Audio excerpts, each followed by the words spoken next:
संध्या की शादी उसके पिता ने शरत से की। शादी के 15 साल के अंदर ही संध्या का परिवार अमीर से गरीब हो जाता है। एक दिन संध्या जब अपनी भाभी से कहती है, भैया माँ पिताजी के बाद अब आप लोगों से ही मेरा मायका है।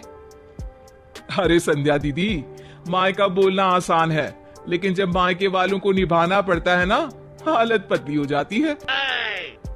तभी वहां संध्या का भतीजा आ जाता है।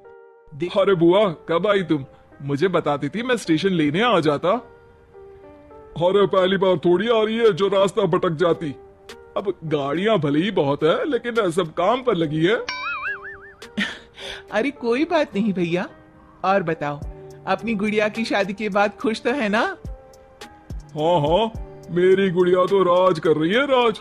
बहुत पैसा है उन लोगों के पास। अरे किसी भी चीज की कमी नहीं रखी मैंने अपनी बेटी की शादी में। हाँ भैया, वो तो इस घर का रिवाज है। बेटियों की शादी बहुत ही धूमधाम से करते हैं। पिताजी ने भी मेरी शादी में कोई कसर नहीं छोड़ी थी। बस किस्मत मेरी ही खराब निकली।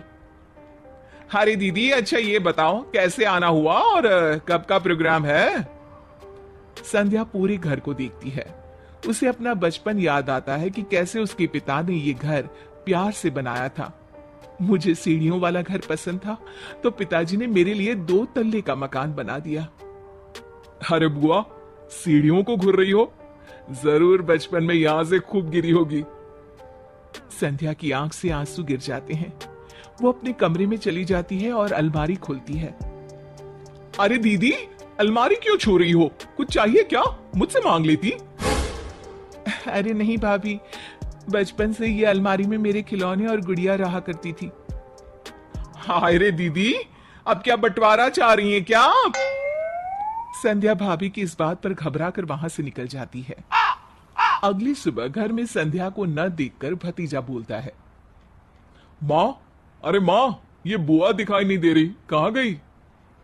अरे चली गई होगी, कह तो रही थी कि मन नहीं लग रहा है। अरे पापा, ऐसे कैसे बिना बताए चली गई? अरे कल अलमारी खोलकर खड़ी थी, कहीं कुछ उड़ा तो नहीं ले गई? भतीजी को बुआ की बात सुनकर गुस्सा आ जाता है। वो वहां से चला जाता है। अगले दिन, अरे शेखर कहाँ मर गया? तेरी बहन आ रही है ससुराल से, जल्दी जा स्टेशन। और सुन, वो लंबी वाली कार लेकर जाना, उसकी पसंदीदा है। ओहो पिताजी, आ जाएगी। कौन सा पहली बार आ रही है? माँ को गुस्सा आ जाता है।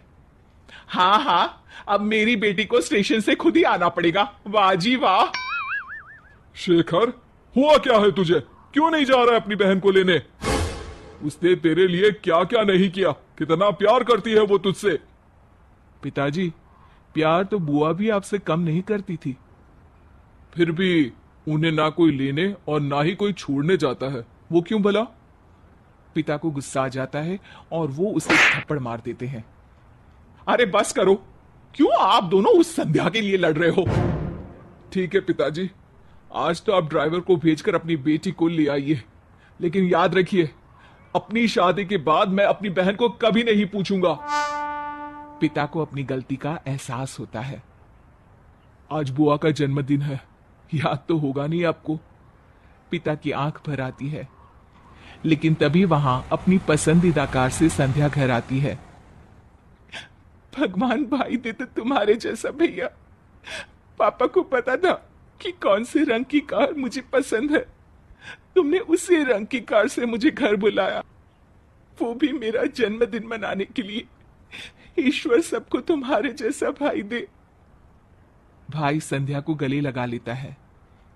तभी वहां भतीजी गुड़िया भी ससुराल से आ जाती है। अरे संध्या बुआ, आप? हाँ, आज तो घर की दोनों बेटियां अपने घर में हैं।